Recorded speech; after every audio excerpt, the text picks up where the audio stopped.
masa-masa kami juga kembali mengingat akan kenaikan Tuhan di surga, dan ini menjadi sebuah pengharapan kami bagaimana kami sebagai umat-Mu kami diberikan sebuah jaminan yang mulia, jaminan yang tidak terikat di dunia tapi terikat di surga dan kekal adanya. Terima kasih, kami sekali lagi mau mendengar sapaan Tuhan melalui kebenaran firman Tuhan. Hamba-Mu dengan kelemahan yang terbatas dan yang hina ini dapat menyampaikan dengan baik. Kami siap untuk mendengar sapaan Tuhan melalui ibadah kali ini. Kami terang Tuhan kami Yesus, kami berdoa. Amin. Silakan Bapak.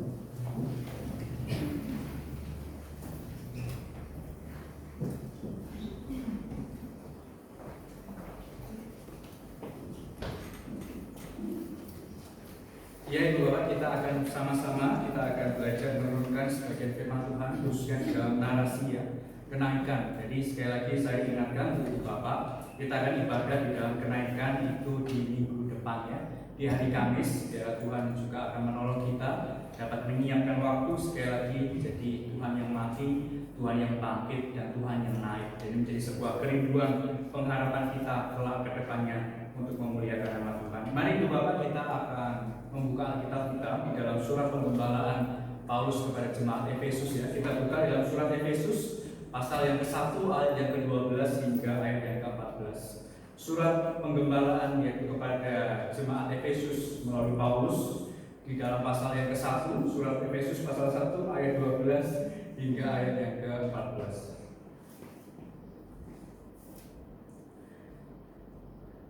Kita akan baca secara responsional. Kaum bapak-bapak ya bisa baca di ayat yang 12, kaum ibu, wanita bisa baca 13, dan kita bersama-sama di ayat yang ke-14 ya.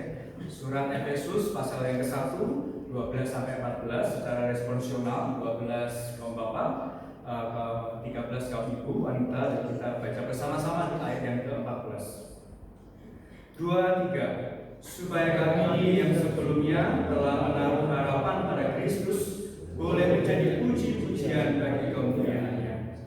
Di dalam Dia kamu juga dapat mendengar firman kebenaran, yaitu Injil keselamatan. Di dalam Dia kamu juga ketika kamu percaya merayakan Roh Kudus yang dijanjikan. Sama-sama. Dan Roh Kudus itu adalah jaminan bagi kita sampai kita memperoleh sesungguhnya, yaitu penebusan yang menjadikan kita milik Allah untuk memuji kemuliaan-Nya. Kita ulangi sekali lagi 14, 2, 3. Dan Roh Kudus itu adalah jaminan bagian kita sampai kita memperoleh sesungguhnya, yaitu penebusan yang menjadikan kita milik Allah untuk memuji kemuliaan-Nya. Kita buka sekali lagi di dalam surat 1 Petrus pasal yang pertama ayat 3 hingga ayat yang ke-5. Surat 1 Petrus pasal yang pertama ayat 3 hingga ayat yang ke-5. Surat 1 Petrus pasal yang ke-1 ayat 3 hingga ayat yang ke-5. Saya bacakan buat ibu semua. 1 Petrus 1 3 sampai 5. Terpujilah Allah Bapa Tuhan kita Yesus Kristus, yang karena rahmat-Nya yang besar telah melahirkan kita kembali oleh kebangkitan Yesus Kristus dari antara orang mati kepada suatu hidup yang penuh pengharapan, untuk menerima suatu bagian yang tidak dapat binasa, yang tidak dapat cemar dan tidak dapat belayu, yang tersimpan di surga bagi kamu, yaitu kamu yang dipelihara dalam kekuatan Allah karena imanmu, sementara kamu menantikan keselamatan yang telah tersedia untuk dinyatakan pada zaman akhir. Sampai jauh ini bacaan kita, Bapak Ibu dikasih Tuhan. Berbagai setiap kita yang makin dikuatkan, makin diteguhkan di dalam pembacaan kita hari lepas hari. Ibu Bapak yang terkasih di dalam Tuhan, secara khusus di dalam pemahaman pemaknaan, yaitu di dalam teologi reform ya. Kita sebagai penganut di dalam teologi reform menekankan bahwa pekerjaan Tuhan atas hidup umat itu sekali lagi adalah sebuah perkenanan Tuhan ya. Saya ulangi sekali lagi di dalam pemaknaan teologi reform bahwa Tuhan itu sekali lagi menekankan sebuah pekerjaan yang dilakukan kepada umat itu secara menyeluruh atau secara total di dalamnya. Jadi kalau kita lihat ya, kita melihat ada berita-berita akhir ini gitu ya, Ibu Bapak ya, di dalam dunia kita yang kita hidupi ketidakpastian gitu ya. Ada sebuah dunia yang kita hidupi sekarang dengan sebuah yang uncertainty ya, jadi ketidakpastian di dalam hidup ini gitu ya. Oleh sebab itu, mengapa ada beberapa orang yang mengatakan ya hidup itu dinamis, jadi ups and down di dalamnya gitu ya. Kalau kita lihat juga berita di sekitar kita begitu jahat ya. Orang-orang di sekitar kita, kemarin kita di Komisi Pemuda Remaja juga membahas gitu ya, bagaimana kita selektif di dalam pertemanan, karena kita melihat di sekitar kita itu banyak orang-orang yang mungkin ya ingin mencelakakan. Tapi sekali lagi kita ditolong oleh tema kita pada kali ini, bahwa kenaikan Kristus Yesus di surga itu memberikan sebuah jaminan di tengah dunia yang tidak pasti ini, di tengah dunia di dalam dinamika kehidupan kita, di tengah ketidakpastian itu ada sebuah jaminan yang luar biasa yang Tuhan berikan. Ibu bapak yang terkasih, kalau kita tadi baca ya di dalam surat Efesus, ya, Lembaga Alkitab Indonesia itu memberikan sebuah judul perikop, dan saya setuju di dalam bagian ini ya. Judul perikopnya itu adalah kekayaan orang-orang terpilih ya. Lembaga Alkitab Indonesia memberikan judul perikop di dalam surat Efesus itu kekayaan orang-orang terpilih. Jadi sekali lagi ini bukan kekayaan ya dalam tanda kutip, tapi ini sebuah kekayaan, yaitu sebuah jaminan kelak kita bersama-sama dengan Tuhan. Demikian juga di dalam 1 Petrus itu Bapak. 1 Petrus juga menekankan bahwa Tuhan itu sekali lagi memilih dan memberikan kepada kita suatu bagian yang terbaik, yang tidak dapat binasa, tidak dapat cemar dan tidak dapat layu, yang kita simpan di surga bagi kami. Jadi Ibu Bapak, kalau kita perhatikan ya, surat Efesus sama surat 1 Petrus itu ada corak warna yang cukup sama. Surat Efesus, 1 Petrus memiliki corak warna yang sama, tapi di dalam penulisan yang berbeda ya. Kita tahu kalau dalam Efesus itu Paulus ya, dengan kerangka teologi yang sangat luar biasa. Tetapi yaitu 1 Petrus ditulis oleh Petrus sendiri. Jadi sekali lagi ada sebuah perbedaan, tapi kita lihat ada sebuah corak warna yang sama, bahwa itu pekerjaan Tuhan atas kehidupan umatnya itu menjamin secara total di dalamnya.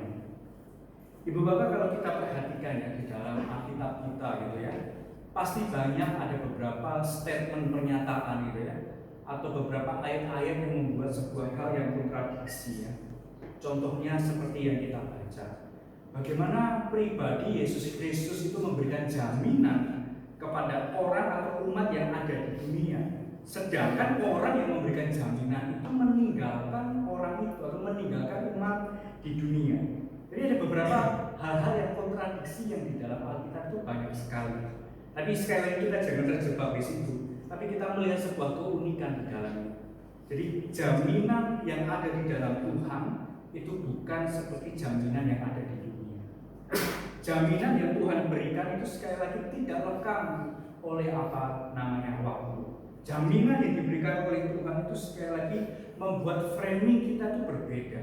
Bukan seperti apa yang dunia katakan yang dapat binasa, tetapi yang tidak dapat binasa. Nah, oleh sebab itu Bapak Ibu, melalui pembacaan kita di dalam dua surat ini ya, kita baca di Efesus tadi, kita baca di dalam surat 1 Petrus tadi, kita melihat sebenarnya jaminan seperti apa sih yang kita peroleh. Bagaimana jaminan itu bekerja dalam diri kita. Lantas jaminan itu mengajarkan kita itu untuk bertumbuh seperti apa gitu ya.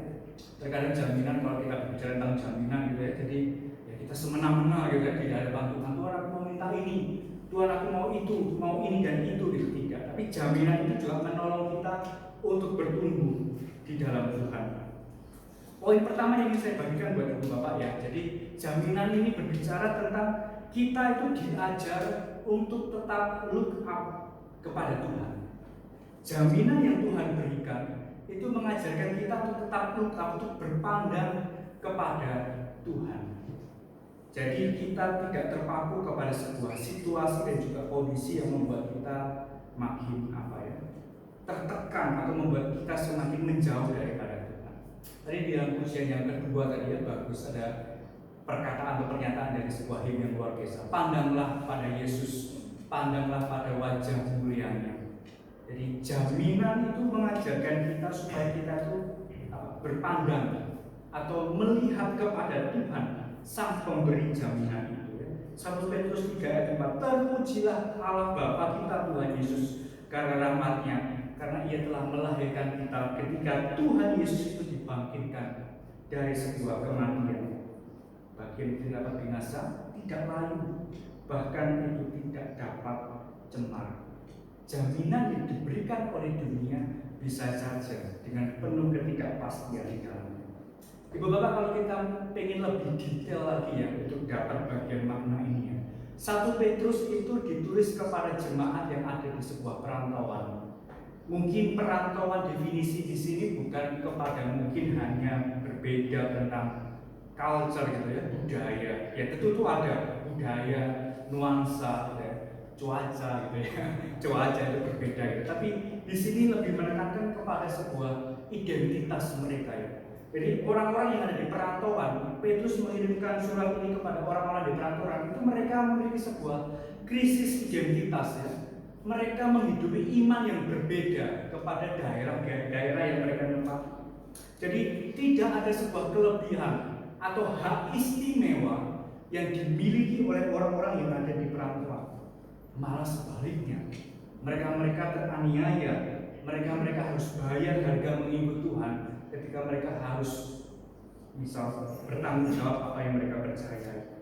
Jadi Ibu Bapak, ketika Rasul Petrus mengawali suratnya ini, kita melihat bagaimana peringatannya bagi para pembacanya. Jaminan keselamatan itu adalah anugerah belas kasih anak Allah.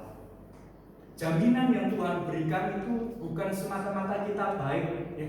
Bukan semata-mata kita sekali lagi datang rutin ke gereja ya. Tentu itu datang rutin ke gereja ada sebuah sikap kita responsional ketika Tuhan mengundang kita. Tapi sekali lagi jaminan yang diberikan sama Tuhan kepada kita itu ada sebuah anugerah.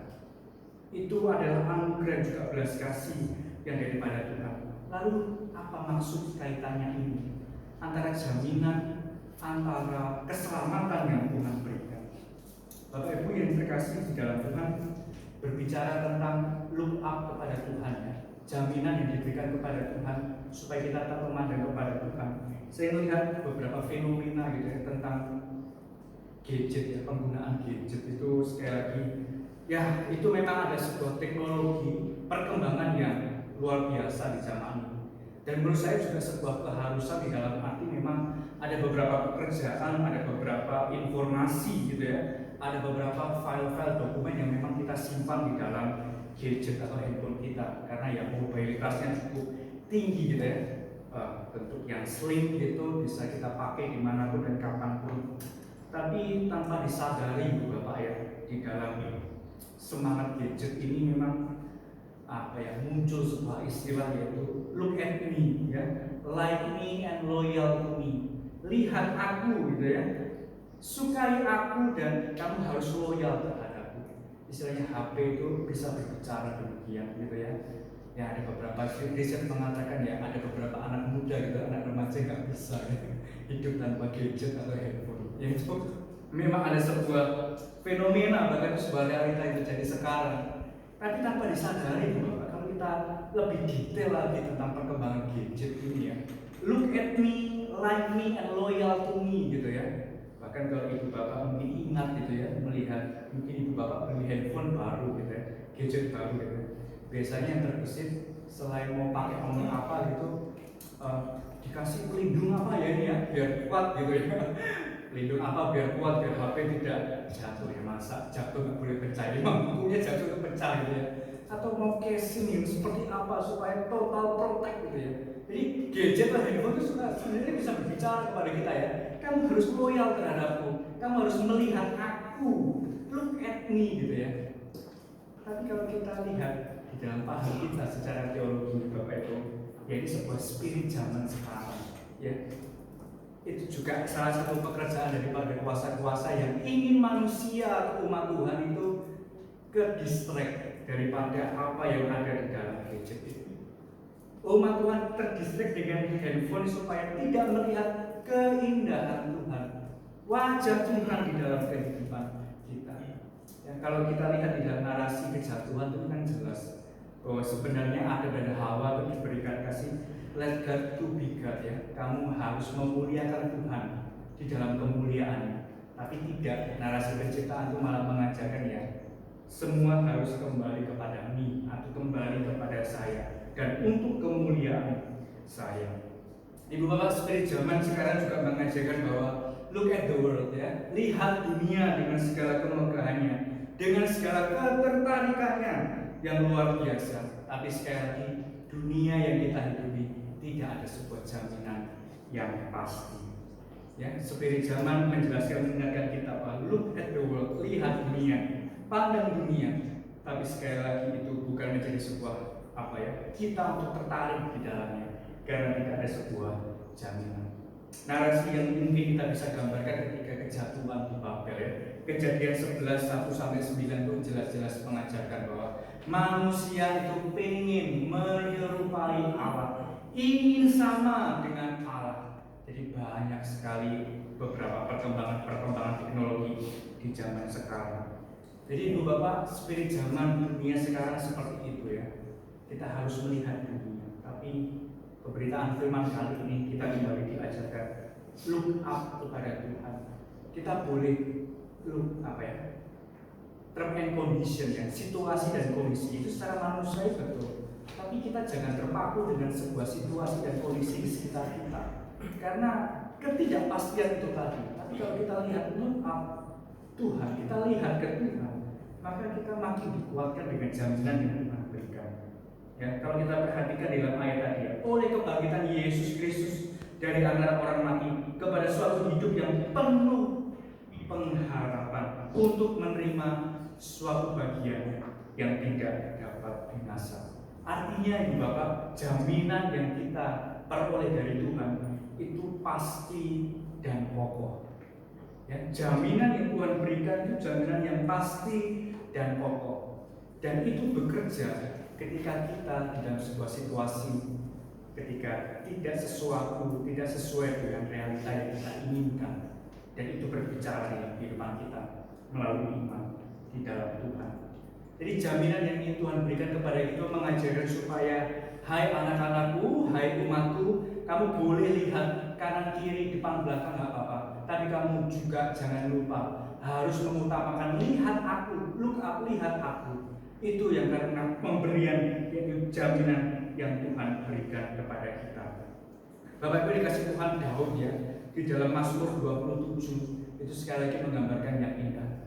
Mungkin kejayaan, kekayaan, kekuasaan Daud luar biasa, bahkan dibentangkan dalam sejarah beberapa kitab-kitab daripada raja. Tapi sekali lagi Daud ingin supaya wajah Tuhan itu tidak disembunyikan, ya.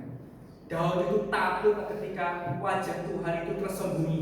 Dia enggak bisa melihat wajah Tuhan, karena sekali lagi Daud menyadari kejayaan, kekuasaan, kekayaan apa yang diperoleh Daud pada saat itu semua oleh karena Tuhan.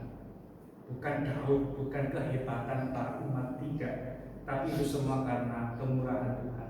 Jadi ketakutan Daud di dalam Mazmur 27, kalau Daud sudah tidak bisa lagi melihat wajah Tuhan, atau istilahnya wajah Tuhan itu tersembunyi di balik dinding-dinding yang tebal, atau kesombongan daripada Daud sendiri.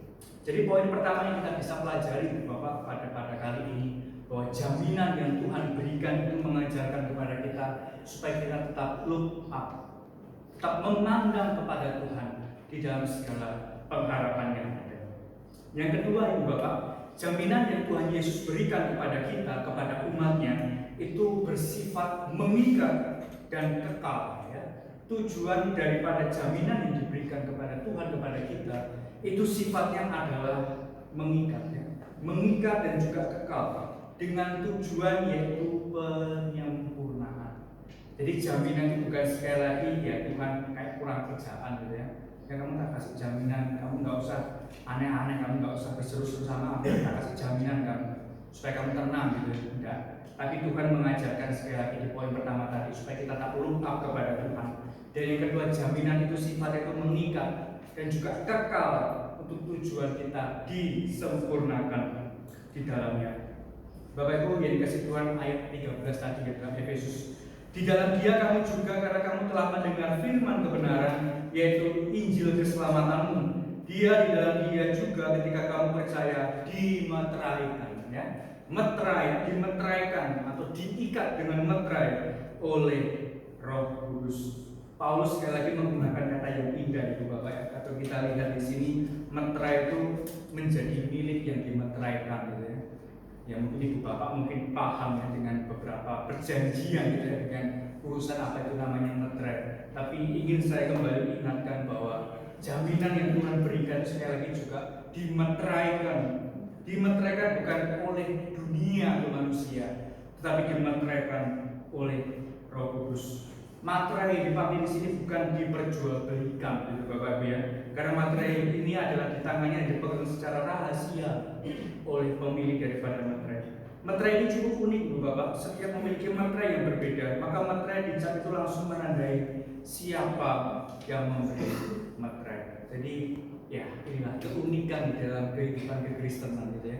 Kalau ingin kita lebih belajar lebih lagi bahwa jaminan yang Tuhan berikan itu meterainya bukan meterai ya yang bisa dikatakan di dalam dunia ini gitu ya, tapi dimeteraikan oleh Roh Kudus, Roh yang kekal, Roh yang selama-lamanya ada di dalam hidup umat Tuhan, dan sifat yang mengikat tidak bisa dicabut lagi. Dengan demikian Ibu Bapak, jaminan itu solid gitu ya, dan pasti tidak bisa diganggu gugat oleh siapapun. Meterai ini menjadikan kita itu milik Allah ya. Kalau ingin Ibu Bapak lebih dalam lagi gitu ya, saya mau jelaskan bahwa meterai ini ya tensis itu penggunaan di dalam bahasa itu menggunakan ya istilah dalam Yunani pakai tensisnya itu auris gitu ya. Auris itu menjelaskan bagaimana dikerjakan satu kali, tapi pengerjaan itu akan berdampak selama-lamanya. Ya, kalau tensisnya auris gitu ya, kalau kita lihat dari Yunani kepada Inggrisnya gitu ya, tensisnya adalah auris, yang artinya dimeteraikan itu, kamu dimeteraikan sekali, kamu dikerjakan sekali, tapi dampaknya itu selama-lamanya. Jadi artinya ya anugerah daripada Tuhan, jaminan daripada Tuhan ya sekali lebih dari cukup gitu, bahkan lebih enough dari cukup daripada untuk selama-lamanya yang dikerjakan kepada kita, Tuhan, kepada umatnya. Bapak Ibu, pemeteraian Roh Kudus sekali lagi menunjukkan bahwa kita itu berada di dalam kepemilikan yang total dari Allah. Setiap orang Kristen yang sejati selalu berada di dalam meterai Allah ini, berarti kita itu diproteksi secara keseluruhan oleh Tuhan. Jadi ketika kita dimeteraikan oleh Roh Kudus, kita adalah milik Allah yang harus bertanggung jawab kepada pemiliknya. Ya, kemarin di hari Kamis kita belajar di dalam pembinaan iman ya, kita belajar tentang sebuah istilah di dalam teologis yaitu teodisi ya. Bagaimana kita memaknai sebuah penderitaan kejahatan yang ada di dunia ini ya. Bahkan ya kita pun juga demikian sebagai umat Tuhan kita dipanggil, bahkan kita harus sangkal diri dan juga pikul salib. Bagaimana kita memaknai di dalam kejahatan atau penderitaan yang terjadi di sekitar kita. Tapi sekali lagi dalam khotbah ini kembali kita makin dikuatkan, diteguhkan. Penderitaan kejahatan mungkin ada di sekitar kita, tapi di jaminan yang Tuhan berikan ketika Ia naik ke surga kepada kita, yaitu kepada Roh Kudus yang dimeteraikan dalam hati kita untuk kita diprotek secara total oleh Tuhan. Jaminan bagian kita sampai kita memperoleh seluruhnya, yaitu penebusan yang menjadikan kita milik Allah untuk memuji kemuliaannya. Kalau Roh Kudus menjamin kita, ini merupakan suatu keterikatan untuk kita untuk mendapatkan keseluruhan. Bapak Ibu yang terkasih di dalam Tuhan, pada waktu Roh Kudus itu memeteraikan kita ini bukan sekali lagi bukan persoalan sehari atau 2 hari. Ya mungkin nanti ada kelas katekisasi gitu ya untuk anak-anak yang mau menyerahkan diri untuk dibaptis ataupun mereka mau declare di dalam gereja kita atau di dalam umat Tuhan, mereka percaya kepada Tuhan. Sekali lagi ya, baptis itu ya itu tindakan secara seremonial, tapi di dalam pemaknaan sekali lagi itu bukan masalah sehari atau pengakuan hanya sehari atau sekali, tapi itu sekali lagi akan berkesinambungan atau berkelanjutan di dalamnya ketika mereka mengakui sebagai Tuhan dan Juru Selamat. Lalu Ibu Bapak, apa sih pentingnya kita belajar tentang jaminan yang Tuhan berikan? Jaminan yang Tuhan berikan kepada kita berbicara ketika kita sedang pada waktu krisis ya. pada waktu kita mungkin tidak sesuai dengan harapan kita gitu ya, maka iman yang ada di dalam hati kita itu berbicara bahwa ada sebuah jaminan yang Tuhan berikan di dalam kehidupan kita. Dan jaminan itu ada sebuah progres dalam perjalanan sejarah harus sampai pada tujuan akhir. Ya, jaminan itu bukan sekali lagi ya, bukan kita hanya cuma percaya dan juga mengagungkan Tuhan, tidak. Tapi dalam perjalanannya itu kita makin dikuatkan dan juga diteguhkan ya. Roh Kudus yang dimeteraikan itu ketika Tuhan Yesus ya di dalam narasi yang cukup terkenal ya, Yohanes 16. Aku akan pergi kepada Bapa dan Bapa akan mengirimkan Roh Penghibur. Roh Kudus akan menyertai kamu sampai selama-lamanya. Jadi Roh Kudus memeteraikan orang yang percaya supaya kita boleh sadar akan dosa dan juga kebenaran dan pada penghakiman kelak. Bapak Ibu, tanpa Roh Kudus bekerja di dalam hidup orang berdosa, maka orang tersebut tidak mungkin sadar akan dalam kehidupan dosa. Ibu Bapak ini seharusnya menjadi sebuah kekuatan ya bagi kita ketika minggu depan kita akan beribadah tentang kenaikan Yesus Kristus gitu ya. Ya sekali lagi mungkin kalau kita secara kalender gerejawi kita tahu ya tanggal-tanggal misal di Desember atau misal spirit kita secara reform gitu ya di bulan Oktober gitu ya. Tapi sebenarnya kita benar-benar nggak sih memaknai liturgi gereja itu di dalam hidup kita ya. Jangan sampai kita terjebak di dalam sebuah hal yang seremonial gitu ya. Kita perlu tetap boleh mempersiapkan secara detail, tapi pemaknaan secara diri kita pribadi, lepas pribadi, bahwa jaminan yang Tuhan berikan itu menjadi sebuah kekuatan di dalam kehidupan kita. Apalagi kita belajar ya, dari para rasul-rasul ketika mereka melihat gitu ya Kristus Yesus naik, ini menjadi sebuah spoiler gitu ya, karena tema ini sebenarnya tema di hari Kamis, bahwa Tuhan akan datang dengan cara yang sama ketika Ia naik. Cukup menarik karena bagaimana mungkin Tuhan juga mempunyai pola yang sama bekerja dalam kehidupan umat. Tapi ada satu sisi ada juga pola kerja daripada ilahi itu juga berbeda satu dengan yang lain. Tapi kita melihat ada sebuah hal yang inti di dalamnya gitu Ibu Bapak ya, bahwa Tuhan tetap mengasihi kita ya. Tuhan itu tetap ya memproteksi kita dengan jaminan yang mulia. Caranya mungkin akan berbeda satu dengan yang lain, pribadi lepas pribadi di dalam menjamin hidup kita. Tapi di dalam intisarinya adalah tetap sama, bahwa kita sekali lagi diproses untuk kedepannya untuk menjadi kemuliaan bagi nama Tuhan. Dan ini juga menjadi sebuah kerinduan kita. Ibu Bapak, yang dikasih Tuhan, mungkin ya kesempatan demi kesempatan mungkin kita juga akan alami di hari-hari ke depan. Kita tidak tahu gitu ya sampai kapan kita ada di dunia ini. Tapi jaminan yang Tuhan berikan kepada kita itu sifatnya kekal. Jaminan itu mengajarkan kita supaya kita tetap look up kepada Tuhan. Jaminan yang Tuhan berikan itu bukan supaya kita itu semena-mena kepada Tuhan. Tuhan, aku mau ini dan itu tidak. Tapi jaminan itu mengajarkan kepada kita supaya kita pun makin dikuatkan dan diteguhkan. Penderitaan, kejahatan ada di sekitar kita, bahkan apa semakin tragis ya, semakin tragis gitu ya. Tapi penjagaan daripada Tuhan itu yang menjamin kehidupan kita. Demikian juga dalam kehidupan para rasul saat itu ya. Mereka mungkin hilang arah atau harapan ketika Tuhan Yesus naik ke surga. Tidak ada lagi Tuhan Yesus, tapi ada sebuah jaminan Roh Kudus yang bekerja dalam kehidupan para rasul. Dan kita percaya Roh Kudus, Roh Allah yang sama itu juga akan menolong kehidupan setiap kita. Situasi kondisi boleh berbeda, tapi sekali lagi jaminan itu yang Tuhan juga menolong kita. Him kita ada hal yang menarik gitu ya, 199 atau 194 sorry. Tapi itu menolong kita ya dalam Fanny Crosby, jaminan mulia. Seorang yang benar-benar Tuhan pakai luar biasa dalam penulisan lagu-lagu yang luar biasa. Bahwa jaminan mulia, jaminan kekal itu membuat sekali lagi penguatan kepada kita. Bahwa situasi kondisi tidak sesuai dengan kita, tapi jaminan itu yang Tuhan berikan dalam kehidupan kita, jaminan mulia. Mari kita berdoa.